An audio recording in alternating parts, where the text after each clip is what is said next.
Thank you to President Young. Thanks to all of you for coming this afternoon. And it's a great pleasure for Peter Lee and me to be here from Microsoft. We are thrilled to have the opportunity to help start what I think is going to be an initiative of genuinely global significance with our corporate donation of $1.7 million to get the Tech Policy Lab started and moving forward. We've done this for several reasons. First, it solves, we believe and we hope, an important problem. The problem is this. At a time of big data and all kinds of technological advances, we still see every day in capitals around the world government officials trying to make technology policy decisions, sometimes with no data. And as we all know, any of us who happen to turn on a television set or read anything on the internet, anybody can have an opinion. You can have an opinion on anything. It's actually helpful if your opinion is grounded in some facts. And I think what this Tech Policy Lab gives us the opportunity to do is really bring together on a multidisciplinary basis the faculty and the students and others from three great parts of a great university. The second reason I'm personally so excited about this is because I've seen what this kind of multidisciplinary approach can do, personally. And I hope that some of what we've done inside our company, especially in the partnership with Microsoft Research and between engineers and lawyers, I hope that some of what we have been able to do might inspire you here to do even bigger and better things than we've done. I'll give you two examples that more than anything else are the reason I was excited to have us make what is a large donation. The first is the work that we did inside Microsoft to address an important social and societal problem. It's the problem of child pornography. It was a problem that frankly was almost dead before the internet led to the unfortunate, almost ubiquitous spread of images of exploited children.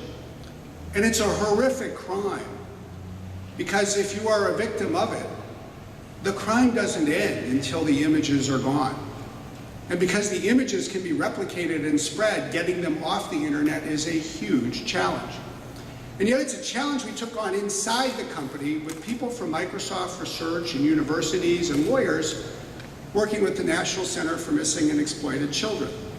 And we developed a technology called PhotoDNA, a technology that could be used to identify images and then find them across the internet and then get them taken down. But it's a solution that would never have come to life if engineers and lawyers and social scientists had not found a way to work together. And we built on that example with others. We took on the challenge, for example, of trying to get botnets taken down off the internet. And what the lawyers learned from the engineers, as many of you may know, was that these botnets often ended up capturing literally hundreds of thousands or even millions of PCs around the world through a relatively small number of servers that acted as command and control servers. And our engineers figured out that if you could just replace these servers and take them out and put in place other servers that, instead of spreading spam and malware across the internet, would instead spread a message telling people how to clean up their PC, you could take a horrific thing down. And then our lawyers went to work and realized that if they took a trademark law that had been passed in the 1940s, they could go to court and innovate with a new legal technique and get court orders that were implemented by US Marshals, and in a single day, clean up an entire botnet. In fact, in one day, they managed to reduce the amount of spam on the internet by over half. And yet it was, again, something that we had never seen anywhere else, and that was engineers and social scientists and lawyers innovating together. As I've tried to spread this message, frankly, around the world and interest more governments, we've seen some more governments take up this opportunity. But this is a first. This Tech Policy Lab is the first time, I believe, anywhere in the world that a major university is investing in the creation of a center that will bring people together from these disciplines and figure out how technology and the law can move together to solve important societal problems. That is exciting. That helps you understand why we wanted to do something like this. But it actually doesn't answer the question, why here? The answer is threefold. First, this is our home. And we are so committed to this region and this state and this economy and the opportunity to invest in things that will grow this region even further.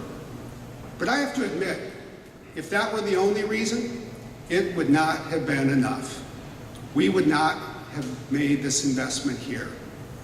We are making this investment here because we know that we have the opportunity to build on something that is already great. We know how great this department in this building happens to be. And we know what we have the opportunity to build on, not only with the information school, but with the law school. A law school, I have to say, that has been especially innovative and groundbreaking since Dean Testi has come to lead it. It is that kind of strength and that kind of inspiration that makes this kind of investment decision an easy one for us to make. So I want you to know, we are excited. We are excited because we've seen ourselves a glimpse of what this kind of interdisciplinary work can do, and we are excited because, frankly, we think you're probably going to do a lot more than we've been ever able to do by ourselves. And in doing it, we'll do something not only great here in Puget Sound, we'll do it in a way that will continue to strengthen this region's leadership role, not just in the Pacific Northwest, not just in the United States, but for the planet as a whole. So thank you very much. Please welcome Peter Lee, Head of Microsoft Research.